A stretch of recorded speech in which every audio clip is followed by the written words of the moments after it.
pessoal, tudo bom? Eu sou Ana Carolina Wagner e no vídeo de hoje nós vamos conversar sobre esse incrível livro A Muralha, escrito pela Diná Silveira de Queiroz. Pra quem não sabe, esse livro estava há muito tempo esgotado, esse é um grande clássico da nossa literatura e a editora Instante trouxe esse presente para nós leitores no primeiro semestre desse ano e relançou esse livro numa edição incrível.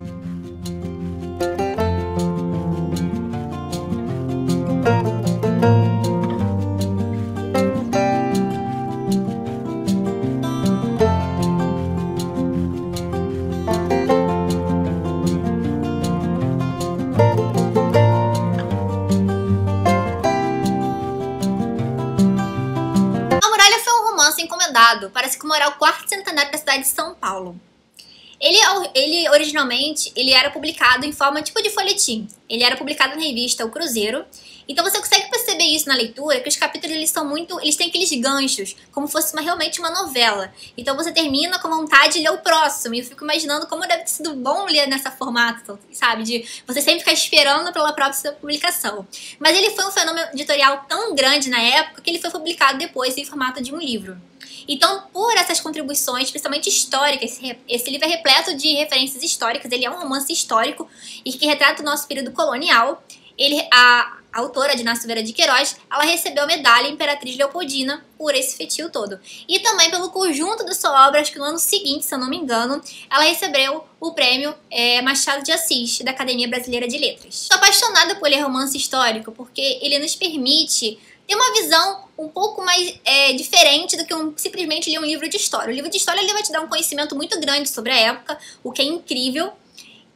Só que ler um livro tipo esse, escrito pela Diná Silveira de Queiroz, que tem uma escrita assim, maravilhosa, você sente que tivesse assim, na mesma época, como se estivesse vendo os próprios personagens, né? Esse tipo de narrativa em que misturam personagens fictícios com personagens reais e num período realmente que existiu, eu acho formidável essa combinação. Então isso proporciona a nós leitores uma experiência única, principalmente quando a escrita é muito bem detalhada. Então assim, isso também ajuda muito quando a escritora tem o escritor, a escritora tem esse poder na narrativa. Então, assim, esse livro é super envolvente mesmo e você se sente mesmo como se estivesse vivendo naquela época. A Muralha narra a bravura, a violência, as paixões e os ódios dos primeiros desbravadores do Brasil.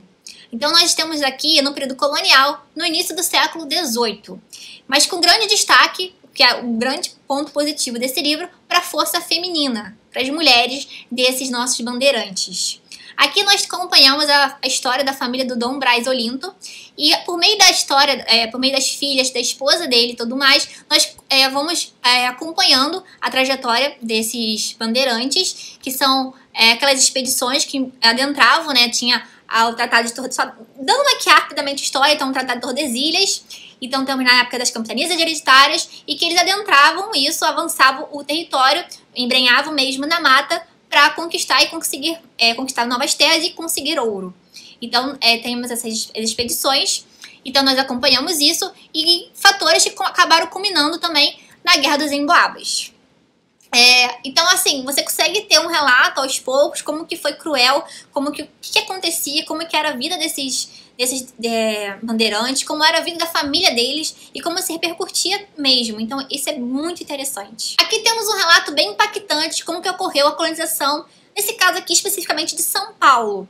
Então nós temos relatos assim que chocam muitas vezes a gente e ao mesmo tempo nós temos homens e mulheres ambíguos. De uma hora eles são pessoas realmente fortes, determinadas, mas eles ao mesmo tempo são bem violentos, cometem atrocidades. Então isso é uma coisa que você se choca às vezes durante a narrativa, que aquela pessoa com uma determinação tão grande e tudo mais, ao mesmo tempo repleto de violência, repleto de maus tratos em relação aos indígenas, aos negros. Então como que era tratado esse período? Então você consegue, pela narrativa, você tem uma consciência assim, bem maior do que aconteceu naquela época. A paisagem e os costumes são muito bem recriados, retratando as violências contra as mulheres, contra os negros, contra os índios. Então nós temos aqui um livro muito eficiente e sem excesso de romantismo, falando com bastante veracidade sobre uma época que não é tão comum você encontrar em livros. Agora que eu já conversei um pouco com vocês sobre o período histórico que nós estamos situados, eu vou falar como ocorre o enredo mesmo, como se desenrola toda essa narrativa. Como eu disse pra vocês, o enredo ele é muito focado na família do Dom Braz Olinto. Então, os personagens ali, a família, elas servem como fios condutores da narrativa. Mas especificamente a Cristina. Cristina é uma prima distante de um dos filhos do Dom Brasolinto. Ela vem de Lisboa e ela tá prometida ao Tiago, que é um desses filhos dele. Só que ele tá numa dessas expedições com o pai, com os irmãos, tá no sertão e ele manda os empregados buscarem a noiva. Então, quando ela chega, toda cheia de expectativa, uma viagem que não é agradável, principalmente pra mulher naquela época, e ela vem com expectativas, cheia de, sabe, cheia de sonhos. E quando ela chega na terra ali e vê que não tem o noivo dela esperando, que ela achava que estaria lá esperando, que pensasse nela, como ela estava pensando nele, mas acaba que ela tem uma grande decepção logo de cara. E se não bastasse o noivo não estar esperando, ela descobre que ela vai ter que atravessar a pé uma grande muralha verde, que no caso é a Serra do Mar. Então ela tem que engolir o orgulho dela, tem que engolir tudo isso e se aventurar e se adentrar nessa floresta densa. Então a gente vai acompanhando à medida que ocorre a narrativa, à medida que ela chega lá na vila, que ela vai conhecendo a família, ela vai tendo que engolir certas coisas, mudar o pensamento dela para tentar se adaptar àquela vida ali que ela não esperava que fosse assim. Ela tinha um pensamento bem diferente de como que era a vida daquele povo, de como era a vida das mulheres, como era a vida de ser uma mulher de um bandeirante. Então, aos poucos, ela vai tendo que se adaptar. Então, a Cristina, ela vai ter que aprender como ser uma mulher de um bandeirante, que não é só esperar, só rezar por ele. Quando os homens eles estão nas bandeiras, são as mulheres que acabam cuidando mesmo na casa, no sentido de todos os tipos de trabalho, então de trabalhos braçais. Então as mulheres, elas acabam virando os grandes senhores ali do local, são elas que metem medo mesmo. Tem até uma passagem aí do texto que fala que às vezes quando o homem volta do sertão, encontra uma mulher muito mais brava do que ele. Então tem isso, e a Cristina ela começa a se questionar muito se é isso que ela quer pra vida dela. Então ela tem essas reflexões que ela fica chocada com o tratamento que tem com alguns indígenas, que tem com os negros. Ela fica chocada, às vezes, com relação familiar ali, porque eles estão sempre querendo se arriscar nos sertões, porque eles não estão preocupados, eles não param em casa e as mulheres ficam nessa eterna espera. É um livro de muitas emoções, de muitas reviravoltas, mas com muito destaque. Apesar de você citar uma ambientação ali histórica, ela está sempre mostrando a força feminina necessária para continuar, para desenrolar dessa narrativa. Como elas têm que se superar, mesmo as que já estão acostumadas com essa vida, várias vezes elas se sentem tristes.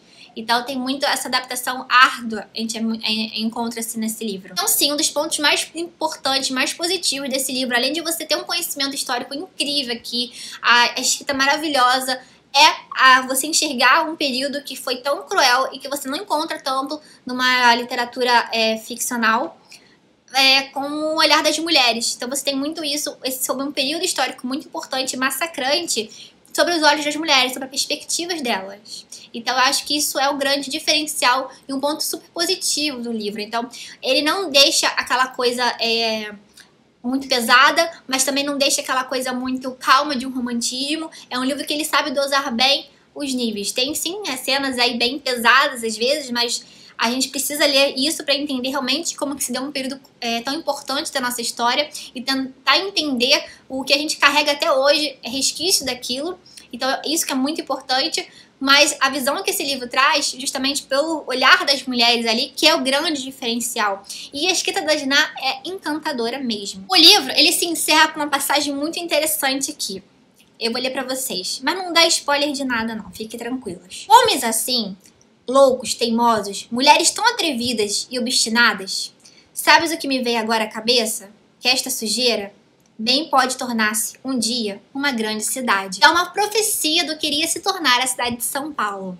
Meio que tentasse justificar que tudo aquilo que acontecia naquilo era um mal necessário para a cidade se tornar o que se tornou hoje. Então ele termina com essa profecia. Então vocês podem perceber pela maneira que eu falei aqui, pelos detalhes, foi um livro que eu gostei muito de ter lido. É favoritadíssimo, é um dos preferidos do ano, ou seja, entrou ali na listinha dos top 5, pelo menos, dos livros. Eu gostei muito de ler esse livro e eu não sabia da existência dele, eu não sei se vocês sabiam, deixa aqui nos comentários. De repente você lendo esse título aqui, A Muralha, tem alguma coisa em mente aí que você lembre de uma minissérie que passou na Globo nos anos 2000, escrita pela Maria Adelaide Amaral, que foi uma das várias outras adaptações que tiveram desse livro. Existiram, acho que umas outras 4 antes dessa, mas a última foi a de 2000, exibida pela Globo, em forma de minissérie. E eu era simplesmente, ainda gosto muito, assim, eu era simplesmente apaixonada e gosto muito ainda da minissérie. Volta e meia eu pego algum vídeo pra assistir. E eu acho que a minissérie ela conseguiu retratar bastante, mas não engana-se que quem assistiu a minissérie já sabe tudo sobre esse livro. Não, tem personagens que só aparecem na minissérie e lá no, o livro ele retrata com uma outra profundidade o tema. Ali o foco da minissérie é outro, né? Mas tem aspecto muito visual e tudo mais. Outra mídia. Um complementa o outro, mas a escrita da Diná é incrível. É tão incrível que eu tô com muita vontade que a Editora Instante ela lance outro livro que foi muito sucesso da Diná, que foi Floradas na Serra. É um bem comentado e também tá esgotado. Então eu fico na torcida aí, ainda mais que a Editora Instante lançou ano passado, para esse ano, 2 livros da Carolina Nabuco, também escritora brasileira, romance também. Então trouxe aí 2 livros também que estavam esgotados, que eles estão até aqui, que eles ficam aqui, a Sucessores, Chamas e Cinza. Então tomara que Floradas na Serra seja aí um do pacote também, que eu tô com muita vontade de ler. Então a escrita dela realmente, eu super recomendo você. E depois assista a minissérie se quiser, quem já assistiu, é legal pra você fazer esse balanço. Mas você lê, como eu disse, pela perspectiva dessas mulheres, é algo realmente único. É incrível a experiência e eu super recomendo a leitura. Então deixa aqui nos comentários se você já conhecia esse livro. Eu digo isso antes do lançamento dessa nova edição. Você conheceu antes. Se vocês já assistiram também a minissérie Muralha, se já conheciam a história, se ficaram com vontade de ler depois dessa minha resenha, se já lê, deixa aqui pra gente dar uma conversada, eu respondo vocês. E se você não por aqui, trate de se inscrever, não esqueça de ativar as notificações e também não esqueça de dar o joinha aqui, porque isso ajuda muito no engajamento do canal. Tá bom, pessoal? Então é isso. Um beijo, até o próximo vídeo. Tchau, tchau!